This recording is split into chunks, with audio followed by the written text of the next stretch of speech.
আলী তুমি ছাড়বে না কোনো উঁচু খবর, সবকে ভেঙে সমান করে দাও। এই যে এখানে সব কবর উঁচু হচ্ছে, এখানে কবর, আবার মুক্তিযোদ্ধা কবর, বেটা কি দেখাচ্ছেন আপনি কবর পাকা করে? অসম্ভব। মোহাম্মদ সাল্লাল্লাহু আলাইহি ওয়াসাল্লাম বলেছেন আদেশ। কে এমন মায়ের বেটা আছে যে মায়ের বেটা দলিল নিয়ে আমার মুখের উপরে কথা বলতে পারে? ক্ষমতা দিয়ে কথা বলে একেবারেই সহজ। আমি আব্দুর রাজ্জাক নিঃস্ব মানুষ, আমার বংশীয় ক্ষমতা নাই, আমি কোনো দল সংগঠন করি না, আমার দলেরও ক্ষমতা নাই, আমার বংশেরও ক্ষমতা নাই, আমার টাকারও ক্ষমতা নাই। যে কোনো সময় আপনি প্রতিশোধ নিতে পারেন, প্রতিশোধ নিতে সমস্যা হবে না। তবে আমি আব্দুর রাজ্জাক বিন ইউসুফ বলছি, মুহাম্মদ সাল্লাল্লাহু আলাইহি ওয়াসাল্লাম বলেছেন উঁচু কবর ভেঙে দিতে হবে।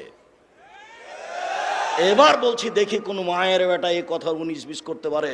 এমন কোন মায়ের বেটা পৃথিবীতে জন্ম নিয়েছে? তার সাথে আমি মুখামুখি হতে প্রস্তুত রয়েছি।